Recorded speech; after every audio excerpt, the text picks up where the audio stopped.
आज नहीं उतरे हैं, हमारा आंदोलन तो चल ही रहा है। 9 मार्च के बाद से हमारा आंदोलन चल रहा है। नाक में दम करो अभियान तो पिछले लंबे समय से दिल्ली के अलग अलग इलाकों में चलाया जा रहा है, जिसमें आम आदमी पार्टी और भारतीय जनता पार्टी के बहिष्कार का जो आह्वान है वो हमारी आंगनवाड़ी की बहनें कर रही हैं।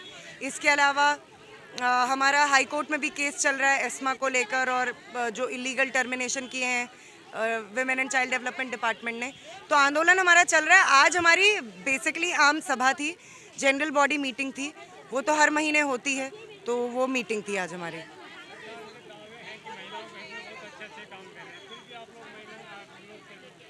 कौन से दावे हैं ऐसे सरकार के? मैंने तो कोई ऐसा दावा देखा नहीं उनका। हाँ, तो वो तो इनकी असलियत तो अब पंजाब की जनता भी समझ ही रही है। दिल्ली की जनता तो पहले ही समझ चुकी थी, लेकिन हमारे देश की जनता को जो है बातें कभी कभी अमल में जब होती हैं तभी समझ में आती हैं। तो अब पंजाब की जनता,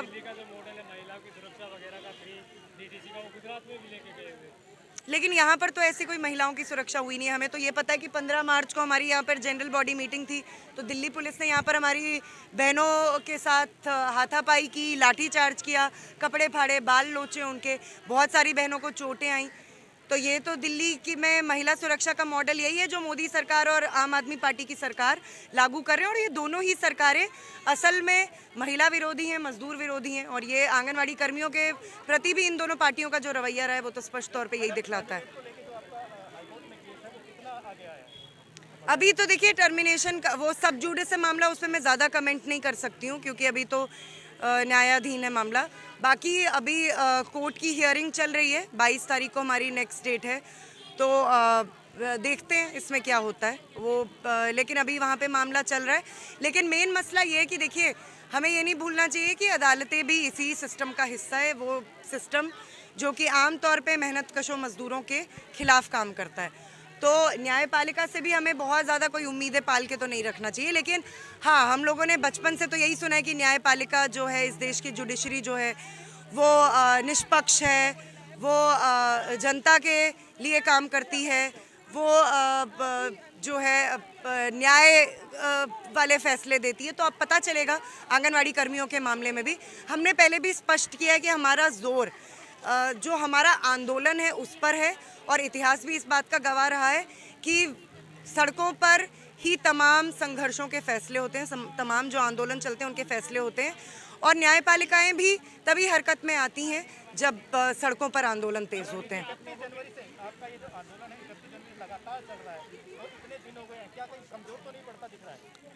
नहीं, कमजोर नहीं। देखिए आंदोलन के अलग अलग चरण होते हैं। जैसे पहले हमारी हड़ताल चल रही थी। हड़ताल आंदोलन का एक रूप होता है जिसमें आप काम रोकते हैं। आप जानते हैं कि क्योंकि हड़ताल एक ऐतिहासिक हड़ताल थी इतने बड़े पैमाने पर, तो दिल्ली के और हिंदुस्तान के इतिहास में भी देखें तो जो मजदूर वर्ग के आंदोलन है उसमें अभी अगर रीसेंट हिस्ट्री में देखें तो इस तरीके के एग्जाम्पल्स बहुत कम मिलते हैं। तो दिल्ली में इस तरीके का इस बड़े पैमाने पे आंदोलन हुआ, कई बड़ी बड़ी रैलियां निकली। जो 8 मार्च को अंतर्राष्ट्रीय स्त्री दिवस पर रैली निकली, वो भी कई सूत्रों ने बताया कि पूरे दुनिया में सबसे बड़ी रैली थी उस दिन।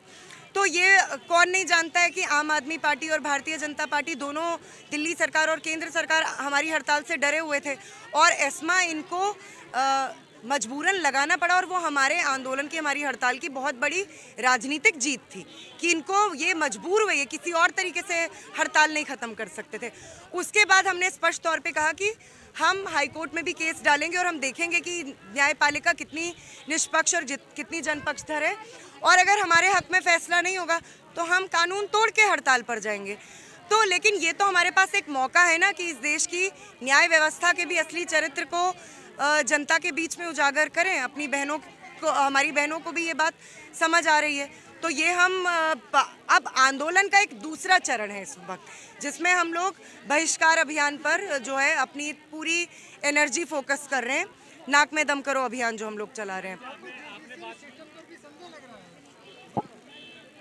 सिस्टम के तो हर जो निकाय है उस पर मजदूर वर्ग को शक करके ही चलना चाहिए, क्योंकि मजदूरों के हक में तो मुझे लगता नहीं है कि कोई फैसला आज तक जुडिशरी ने दिया हो।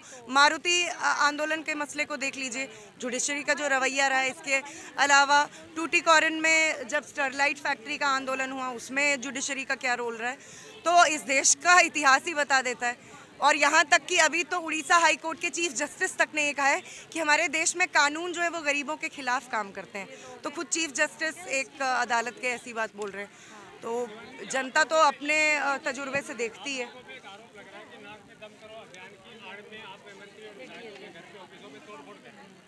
हम वहाँ जाके प्रदर्शन करते हैं, विरोध दर्ज कराते हैं।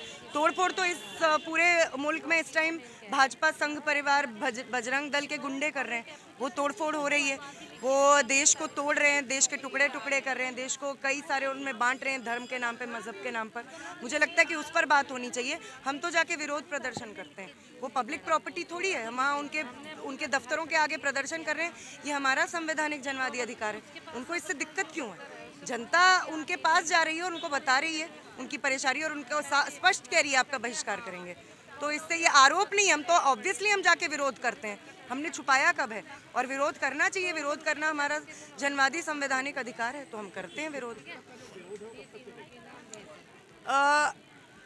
अभी तो चल ही रहा है। मैं अब इसके बारे में तो मैं भविष्य का क्या रणनीति रहेगी वो तो नहीं मैं बता सकती हूँ, लेकिन अभी फ़िलहाल हमारा ये आंदोलन चल रहा है और नाक में दम करो अभियान भी फ़िलहाल चल रहा है। अभी 1 मई को मज़दूर दिवस के दिन हम लोग एक रैली का आयोजन भी कर रहे हैं, कई सारे और ट्रेड यूनियंस के साथ मिलकर, तो वो हम कर रहे हैं।